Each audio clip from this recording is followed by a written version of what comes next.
Finally, I'm free from that burden. Starting today, my parents are moving in with me at my house. When my parents passed away, my husband Scott demolished our family home and stood in front of its site. He blurted out, "Hurry up and bring the inheritance to our place." I stood there in shock and asked, "What are you talking about? Have you lost your mind?" At his words, I couldn't help but laugh. I realized what this was all about. "Why are you laughing? Don't you understand?" Scott and my in-laws looked at me, puzzled. That's when I told them the truth. My name is Amy Jackson. I was born the eldest daughter of ordinary office worker parents. I have one brother, and we were a very normal family. I married Scott when I was 30, and we had 2 kids. Balancing work and parenting, I suddenly found myself at 52. My son Eric and daughter Judy had grown up to be fine adults, each living on their own and starting their careers. Now was the time to relax with my husband. It was an ordinary life, but I was happy. I thought I would continue to age like this, but my simple life changed one winter day. My father was in a car accident and suddenly passed away. He was only 68 at the time. Our whole family was overwhelmed with grief, especially my mother, who was so depressed she couldn't even eat. "Mom, I know it's hard, but you have to eat," I told her again and again. "I know, but I just don't have the appetite. It feels like there's something stuck in my chest," she replied. My brother and I thought she was just emotionally distressed and watched her for a while. However, she rapidly lost weight in just 3 weeks. Worried, I took her to the hospital. The diagnosis from the doctor was shocking. Cancer. The cancer was advanced, and surgery wasn't an option. She had about a year left to live. I hadn't had the chance to really take care of my parents yet. When I thought I had lost my father, now my mother was facing this illness. I was even more devastated than when my father passed, but I couldn't grieve forever. My brother lived far away and couldn't help, so it was up to me to take care of my mother. I told Scott that I wanted to live with my mother. I couldn't leave her alone, both emotionally and physically, during her illness. But Scott's reaction surprised me. "We just finished dealing with your dad's funeral, and now I have to be dragged into more of your family's issues," he said with a sigh, clearly annoyed. "You don't have to say it like that. Can't you just drive her to the hospital and back?" "Do we really have to live with her?" I asked. "I think she might feel lonely. If it's not okay, maybe I can just live at my family home for a while," I suggested. Scott became indignant. "And who's going to take care of my meals while you're gone?" "I'll come and cook, of course." "What about cleaning? Who's going to do the laundry?" he demanded. I fell silent. I intended to do what I could, but I couldn't do everything as before. Being confronted with this reality hurt. If someone said I was being selfish for wanting to care for my mother, I wouldn't be able to argue back.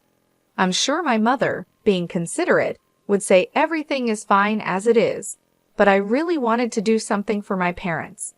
"Fine, but I'm not helping with anything, you hear?" Scott grudgingly said to my silence.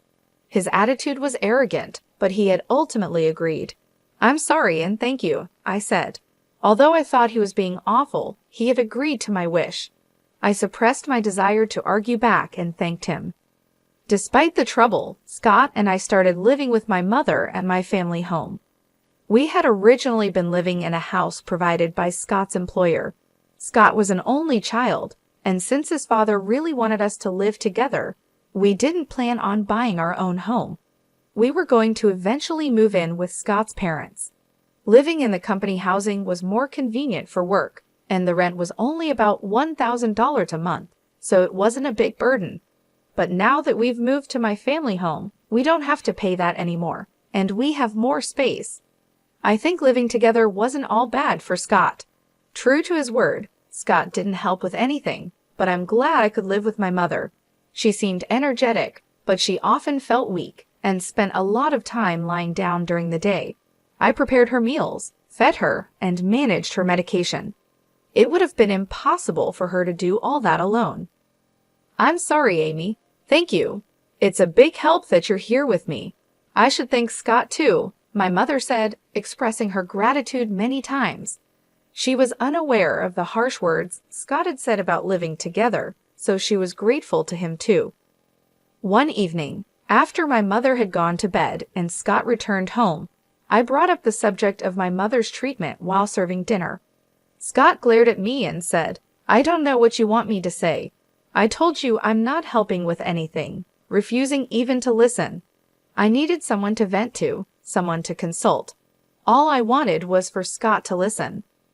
Even after 2 months, 3 months, Scott's attitude didn't change. He constantly complained about living together, acting as if he was doing a great favor, and his behavior became more obnoxious day by day, but I couldn't say anything against it. Between worrying about my mother and being considerate of Scott, I was becoming more stressed. Around the time of the 2-year prognosis, my mother's condition worsened rapidly, and she was hospitalized. 5 days later, she passed away. Although I had prepared myself mentally, I was devastated. My brother's family and my children came right away and helped a lot, but in times like this, you really want your spouse by your side. However, Scott was laughing and chatting with his parents in a corner, not helping with the funeral preparations at all. My brother had taken the lead role in the preparations, and somehow we got everything ready for the funeral. But Scott, who should have been sitting in the family section, was at the very back of the relative section. "Scott, I want you to sit in the family section," I said. He replied, "No, I'm fine here. I'm not a blood relative after all." "But you're my husband," I said. Then his mother chimed in, "He's your husband, but he's not your mother's son. Scott is our son, so he's an outsider, you know. Amy should sit in the family section." Hearing this from my in-laws was painful. I was left speechless. Where I come from, it's common for sons-in-law to sit in the family section at funerals, though this might vary by area. With Scott not in the family section, distant relatives started whispering, wondering if we had divorced. It's one thing for people to gossip, but all this could have been avoided if Scott had just sat there. Feeling a bit upset that Scott wasn't by my side, we still managed to see my mother off peacefully. After the funeral, my brother's family, my children, Scott, and his parents returned to my family home. "Thank you for coming, especially at such a busy time," I said to my in-laws, offering them some tea. They laughed and replied, "Really, it's something. First your father, now your mother. These funeral expenses are a burden for us too, but at least that's the end of it." I was stunned by their words. What did they mean by that? I couldn't believe they would say such a thing. I forced a smile and excused myself. Then I overheard Scott talking with his parents. "It must have been tough for you, Scott, living with outsiders." "Yeah, dealing with Amy's whims was a pain. A husband shouldn't just follow his wife's demands. If you don't like something, you have every right to refuse," Scott said. I clenched my fists. Their voices laughing and chatting were unbearable, but this wasn't new. Scott's parents had always been insensitive and rude. When Scott and I got married, his mother said, "Couldn't you find someone more attractive? I can't expect much for grandchildren." His father joked, "They say beauty gets boring after 3 days.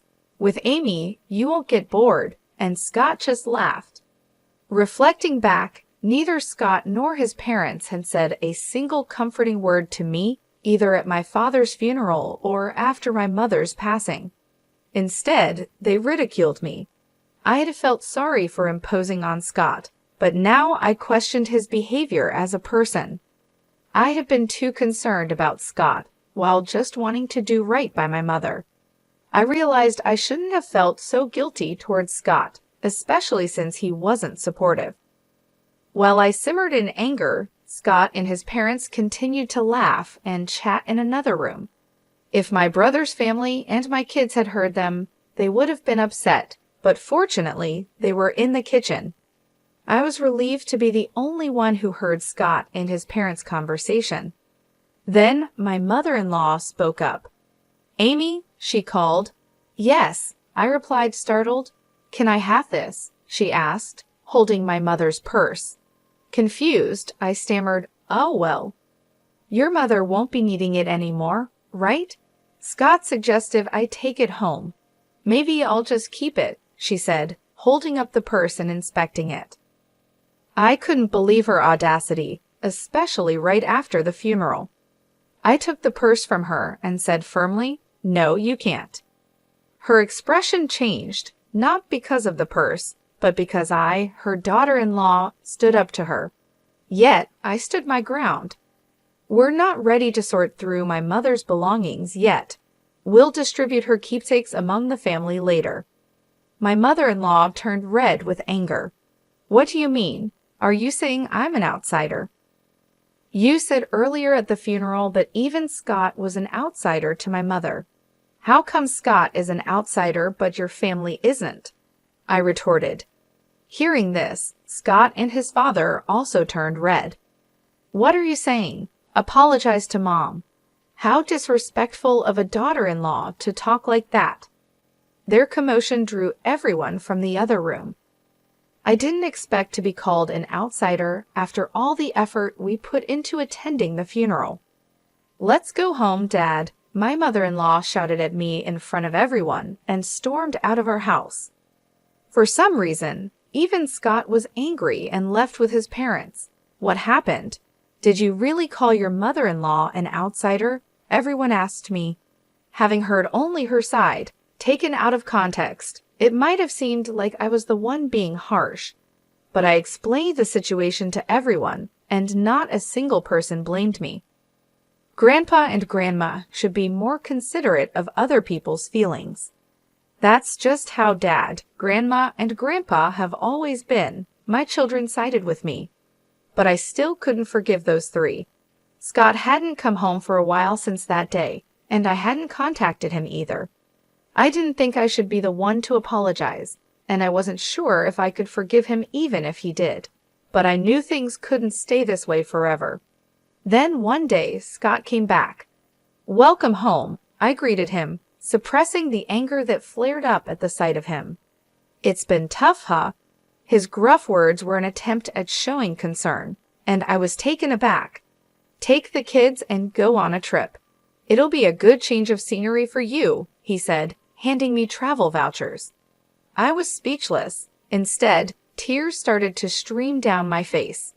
It might have been the kids' idea, but I was touched that Scott went along with it. I immediately contacted the kids to plan the trip. Really, Dad suggested this. It's surprising, isn't it? The kids were astonished by my proposal. It seemed like it really was a gift from Scott. I wonder if Dad feels bad about what happened, I said, laughing. I gratefully accepted the travel vouchers from Scott. I'll be off then. Yeah, take your time. Stay with the kids at their places too. Why not? Really, I can't be away that long. Don't worry about me. I'll relax at my parents'. Just enjoy yourself. With that, Scott sent me off. Judy was happy to have me visit, so before the spa trip, I stopped by her place and then Gary's. I hadn't been able to visit them while caring for my mother, so I helped out by cooking and freezing meals for them. Mom, you should relax, but thanks. This really helps, they both said, delighted to have my cooking at home. This opportunity was all thanks to Scott's suggestion. Then came the eagerly awaited spa trip. I spent a relaxing time at the hot springs with my children. The weariness from caregiving and the sorrow of losing my parents seemed to have healed quite a bit. I was away for almost a week, but both my kids returned to their homes with bright smiles. That was fun. We should thank Dad for once. True, just this once. But I wonder if he's up to something, Judy joked. Don't say that. Dad thought about us in his own way, I laughed. When I returned home, planning to share the memories with Scott and start our life anew as a couple, I was speechless. What? The house is? I looked around in disbelief. Despite recognizing the location, the family home that should have been there was gone. Then, out of nowhere, Scott appeared, followed by his parents. They were grinning at me, standing there dumbfounded. "Scott, what's going on?" I asked. With the same sickening smile, Scott said, "Finally, I'm rid of that baggage. Starting today, my parents are moving in with me at my house." "What are you talking about?" I replied, trying to stay calm. "Have you lost your mind? Your family home has been demolished. Bring the inheritance to our place quickly. Whatever you inherited, it's Scott's now." I realized then that the disappearance of the house was Scott's doing, and it was all for the inheritance. Such betrayal after thinking about the future on my way home. I was filled with indescribable sadness and anger, but demolishing the house won't go Scott's way. I won't let it. I burst into laughter at the sight of their smirking faces. My laughter baffled Scott and his father. "Why are you laughing? What a weird woman. Has she gone crazy?" my mother-in-law said, looking at me as if I were eerie. Facing the three of them, I spoke up. "Don't you guys know what you're talking about? I haven't inherited a single penny, so there's no inheritance." After saying that, I burst into laughter again. They had mistakenly thought they'd become rich from the inheritance. Their wild imaginations and actions had me in uncontrollable laughter. "What do you mean? Explain yourself," Scott demanded. But I kept my mouth shut. I felt no need to enlighten them. "Before that, I'm not going to live with strangers. If you want to live together, go ahead alone." Ignoring Scott's question and rejecting his suggestion made my mother-in-law furious. "You helped with your parents' housework, but you can't do ours? You're aware of the circumstances, right? I agreed to live together, didn't I?" she yelled. "I told you I didn't want to live together. Have you forgotten that? You chose to live together to avoid housework." I refuted them one after another. "Also, demolishing the family home like that, there are things you just shouldn't do." I yelled at them and then left. Behind me, Scott's voice called out, "Where are you going?" But I didn't look back. Right now, I needed to find a place to sleep for the night, and I really didn't want to see Scott's face. I immediately consulted a lawyer. Demolishing a house couldn't be that easy. The house was still in my mother's name. As I wondered which company had done it, an unbelievable truth came to light. Scott and his father had demolished it themselves. His father, who worked in demolition, enlisted the help of acquaintances and even rented heavy machinery. The planning was meticulous. Moreover, they even gave me travel vouchers to get rid of me. Tears welled up in my eyes at the realization of being deceived. The frustration was unbearable. Is there any way to punish all three of them? I tearfully explained my situation. The lawyer smiled at me kindly. "Scott unlawfully demolished the house in your mother's name. He could be charged with property destruction and held liable for damages. Let's start by demanding a formal apology from Scott and his parents." I nodded in agreement, and the lawyer quickly took the necessary actions. A few days later, Scott called me, furious about the legal notice he received. "What's with this certified letter?" he yelled. "Oh, you got it. You destroyed my precious house, so of course you have to compensate," I replied. "Compensate? We said we were moving to my parents' place. I demolished a house that nobody was going to live in. You should be thanking me, not asking for compensation." "Now bring the inheritance and come back home," he said arrogantly. "Thank you for demolishing my house? Don't make me laugh. And what inheritance? It's not even settled yet," I shouted back. Scott was silent, seemingly taken aback by my anger, which I rarely displayed. The reason I laughed when the house was demolished was exactly this. I had a whole year with my mother. It was obvious that we would discuss matters of inheritance. So I told my brother I didn't want anything and to give it all to him. As a result, he inherited all the cash and stocks. He insisted that I should have the house since he lived far away and couldn't manage it. If I wasn't going to live there, it could be rented out. That was the plan.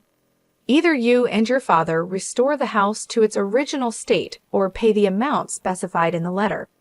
I was considering settling this amicably. "Well, fine. If you can't pay, I'll file a police report and sue you," I declared.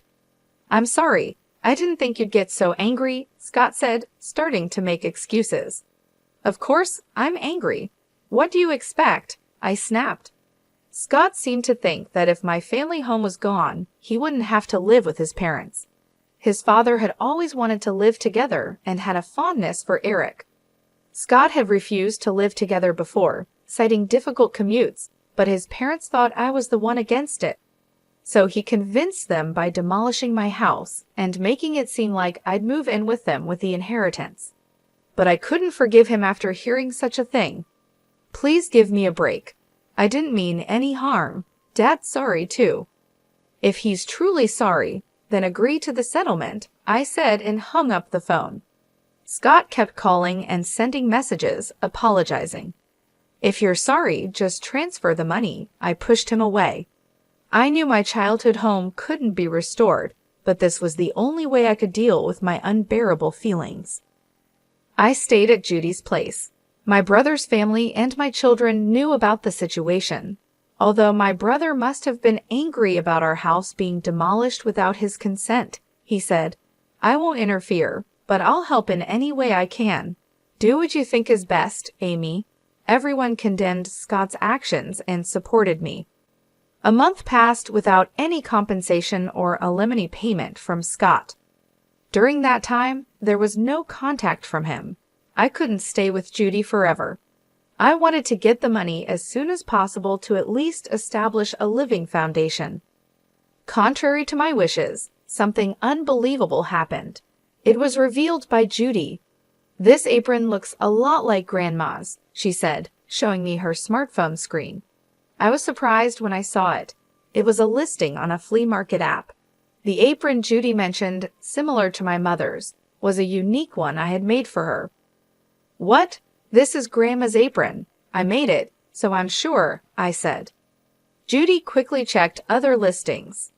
The seller seemed to have recently joined the app with no transactions or reviews yet. There were nearly 50 items listed, and to my horror, all of them belonged to my mother. I immediately realized it was Scott. He was the only one who could have taken my mother's belongings after demolishing the house. I called Scott right away. What's this about the app? I asked. App? Scott responded, sounding annoyed. Don't play dumb. You're selling Mom's things without permission, aren't you? Cancel those listings right now, I demanded. Scott, sounding panicked, replied, What? No, it wasn't me. Who else would do such a thing? I'm coming over right now to get everything back, I said and hung up. Then I immediately headed to Scott's parents' house with Judy. Where are Mom's things? I demanded as soon as we arrived, confronting Scott at the door. I don't know anything about it, he stuttered. Tell the truth, Dad. Judy joined me in pressuring Scott. He seemed flustered. Scott's parents noticed our presence and came out. Oh, Judy, you're here, Scott's mom greeted, smiling at the sight of her granddaughter. Angry, Judy said, Grandma, tell Dad to tell the truth. The truth? Grandma's belongings that passed away recently? Dad seems to be selling them, Judy said. At Judy's words, Scott's mom burst into laughter. Scott, with a troubled look, kept repeating, It really wasn't me. Then his mother loudly exclaimed, Scott is selling them. That's impossible. I am the one selling them. I felt my blood run cold. Scott probably knew about it. With a look that almost said, This is bad, he turned to his mother. Despite Judy's shock, his mother cheerfully continued. What? It's a lot of work, you know. I have to pack everything carefully and make sure the photos look good. She seemed oblivious to the fact that she was selling stolen goods, chatting happily about the app. I struggled to restrain myself from lunging at her. Cancel the listings. Those are yours to sell. Judy, red with anger and tears in her eyes, pleaded with her grandmother. However, Scott's mother seemed displeased. What's the big deal? I finally found a hobby I enjoy. I use the things I can and sell the rest for a little pocket money. It's good for preventing dementia. I'm the only grandma left, so Judy wants me to stay healthy and live long, right? She said nonchalantly. Pleading with her to stop had no effect. There was no sign of remorse. If talking won't help, then action is the only option. Judy, let's go. But, it's okay. Let's go, I insisted, pulling Judy out of the house and heading straight to the police station. I wasn't planning to file a report for the demolition of the house, but theft was a different story. When I explained to the police that my mother's belongings were being stolen and sold, they acted immediately, and Scott's mother's account on the flea market app was suspended. The items wouldn't be sold anymore. I called Scott on the way back from the station. I had your mother's account stopped. You knew about it, right? You're complicit. No, I filed a police report about this. Please cooperate with the investigation. Scott became frantic. What? We're family, right? Withdraw it, please. Family? You still haven't paid any compensation for the house or alimony, and there's no sign of remorse. Faced with my shouting, Scott was taken aback. Despite everything, I still had feelings for Scott, having lived with him for so long. Sighing, I said, I'll wait for the money, but I won't forgive the theft. Return everything. And Scott, your father looked quite unwell. Has he seen a doctor? What? I'm not a monster, so just passing on that message, I said and hung up. Scott's father, whom I had just seen, was alarmingly thin and hadn't spoken much. His complexion was more than just pale, it was unnaturally dark. His ill health was obvious, but that family probably hadn't noticed. His wife was nonchalantly selling stolen items, and Scott only acted tough with me. They lacked any real concern for others. The next day, I received a call from Scott's father. Expecting it to be a thank you call, I answered. I got the complete opposite reaction. What do you mean by treating me like a sick person? Planning to dump me in a hospital to get rid of the hassle? I need to protect Scott and my wife from you. I'm not going to any hospital, he scolded. It was shocking to be reprimanded when I was just concerned. Sorry for overstepping. I was just worried. Humph, I'm not frail or short-lived like your parents. Don't make a fool of me, he snapped. I was infuriated by his words, but a few days later, he apparently felt unwell enough to visit the hospital. The diagnosis was terminal cancer. Scott called me in a panic. Dad's got terminal cancer. What am I going to do? I just snorted. I don't know. What did he say when I suggested going to the hospital? He said, I'm not frail or short-lived like your parents, so deal with it yourself. How can you be so heartless, Amy? I never thought you'd be such a person. Did you ever say a single warm word when my mother was sick? Reflect on your own actions, I said and hung up. As expected, Scott's father passed away soon after. As a human being, I didn't want to harbor negative feelings towards the deceased, but recalling everything that had been done and said, I couldn't shed a tear. After his funeral, his will was found. Despite all this talk of not being short-lived, he had made thorough preparations. The house goes to the grandson Eric. The rest of the estate is to be divided between my wife and eldest son. I was surprised to see Eric's name. Scott's father had always favored him, wanting to live with him. He must have wanted Eric to have the house even after his death. It was a nuisance for Eric. Renounce the inheritance. You don't need that house, do you? I told Eric, but he was happy to receive it. Inheriting the house was more of a burden than a benefit due to inheritance tax. But if he was pleased, I had no right to say anything. Following the will, Eric inherited the house. His grandmother was happy and paid the inheritance tax. He's our successor, after all, she said.